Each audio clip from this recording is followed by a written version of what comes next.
काऊ काऊ। कौन है? कौन है जिसने हमारी नींद खराब करने की हिम्मत की? काऊ काऊ। अरे ओ काले कलूटे कौवे, अगर जान प्यारी है तो उड़कर चला जा कहीं, वरना यहीं तेरे प्राण ले लूंगा।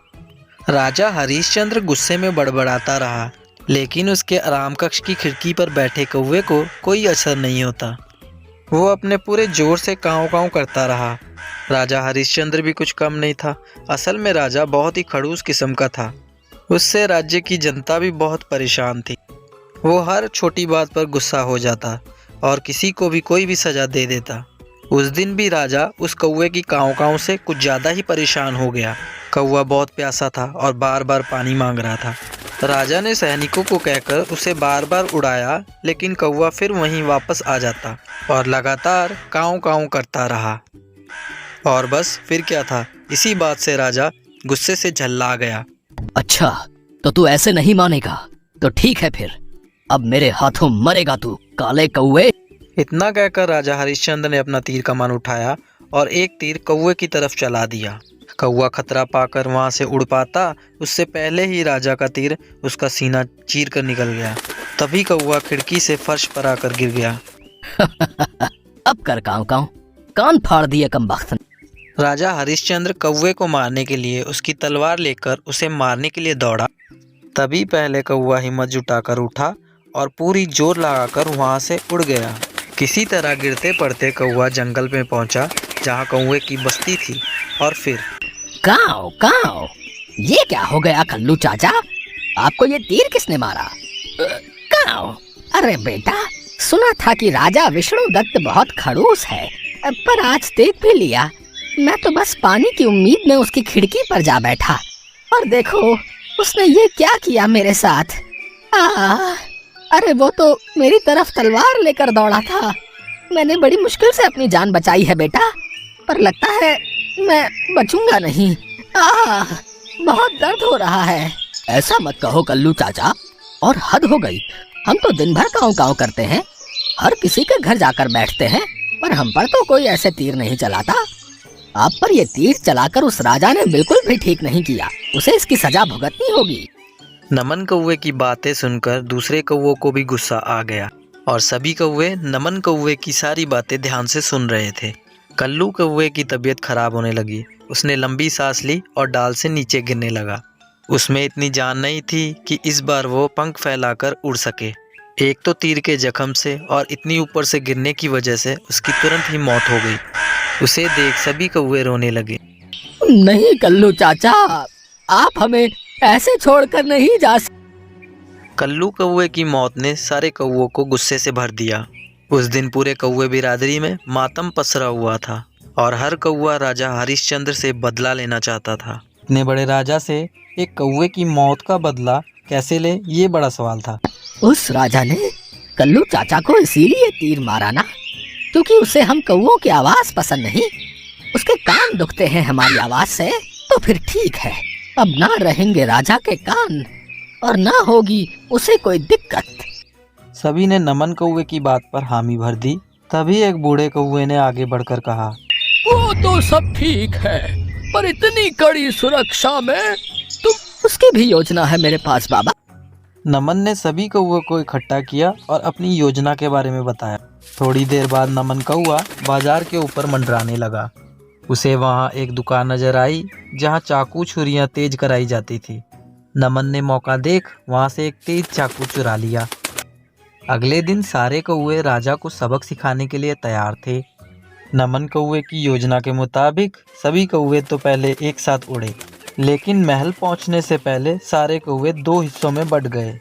नमन कौवा अपने कुछ साथियों के साथ मिलकर महल के पीछे जाकर छुप गया और बाकी कौवे महल के सामने लगे पेड़ पर जाकर बैठ गए। सुनो साथियों, जैसे ही मैं इशारा करूंगा तुम काँव काँव करने लगना। जिस पर वो राजा जरूर गुस्सा करेगा, लेकिन तुम लोग डरना मत। वो राजा जैसे ही तुम्हें मारने तुम्हारे पास आएगा, बस मैं तभी उसे सबक सिखाऊंगा। ठीक है बेटा, बस थोड़ा टाइमिंग का ख्याल रखना जरा। वो क्या है ना, मैं टाइम से पहले नहीं मरना चाहता। चिंता मत करो बाबा, हम पहले ही कल्लू चाचा को खो चुके हैं। अब की बार हम में से कोई नहीं मरेगा, ये वादा। नमन कौवे की योजना के मुताबिक कुछ कौवे जाकर राजा की खिड़की पे बैठ जाते हैं और काँव काँव करने लगते हैं, जिससे राजा फिर से गुस्से में आ जाता है। अबे क्या बला है ये काले कलूटे कौवे मेरे पीछे ही क्यों पड़े हैं? कल ही एक को निपटाया है और अब ये सब आ गए, और ये वाला तो कुछ ज्यादा ही काँव काँव कर रहा है। रुक वहीं, रुक तू भी मरेगा कलुए।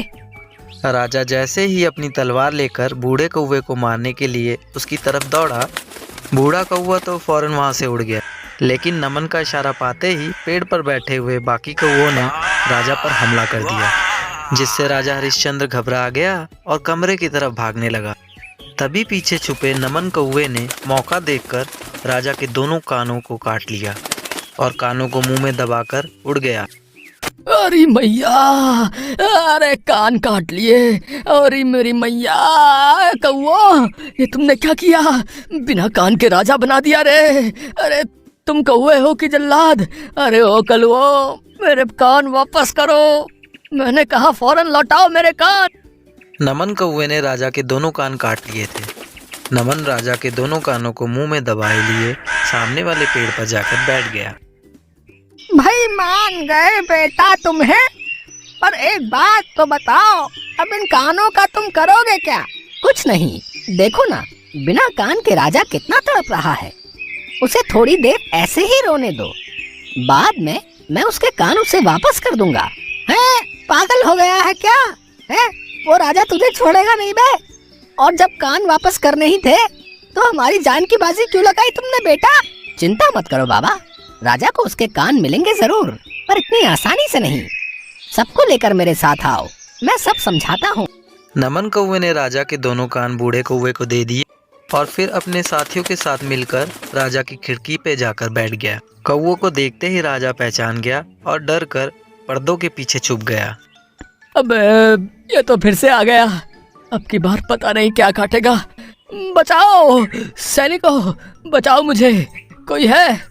इन कौवा से कोई बचाओ मुझे। काओ काओ, चिल्ला लो राजा, जितना मर्जी उतना चिल्ला लो, लेकिन तुम्हारी मदद के लिए कोई नहीं आएगा, क्योंकि तुम्हारे सैनिकों के कमरे के बाहर से कुंडी लगा दी है हमने। है? भाई तुझे क्या चाहिए?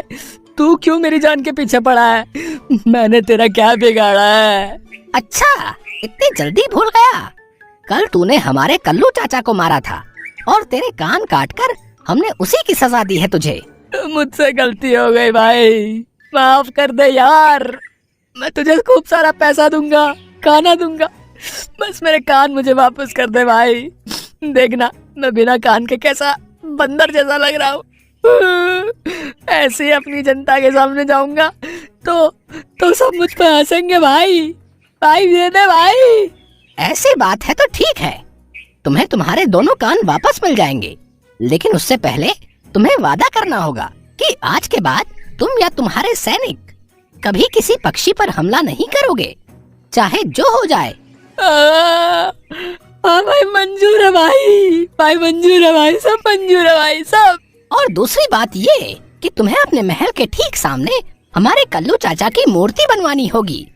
और फिर हरगिज़ नहीं, ये कैसे हो सकता है? एक कौवे की मूर्ति? नहीं नहीं नहीं नहीं, ये तो अच्छा, तो फिर अपने कान तो तुम भूल ही जाओ। हाँ, वैसे भी बहुत भूख लगी है, तो तुम्हारे दोनों कानों की ही दावत उड़ाई जाएगी आज। नहीं नहीं, अबे रुक जा, अबे बनवाऊंगा भाई, बनवाऊंगा यार, बनवाऊंगा, जो तुम कहोगे वो करूंगा, बस मेरे कान उन्हें मत खाना और मुझे लौटा जरूर देना मेरे। नमन कौवे की दोनों शर्तों को राजा ने मान लिया, जिसके बाद उसे उसके दोनों कान वापस मिल गए। राजवैद्य ने राजा के कान वापस लगा दिए और कुछ ही दिनों बाद राजा के महल के ठीक सामने कल्लू कौवे की मूर्ति भी राजा को बनवानी पड़ी। अब जब भी कौवों का मन होता तो वो कल्लू कौवे की मूर्ति पर जाकर बैठते और जोर जोर से काँव काँव करने लगते। राजा हरिश्चंद्र तकिए से अपने कानों को ढक लेता है, क्योंकि इसके अलावा वो कुछ कर भी नहीं पाता।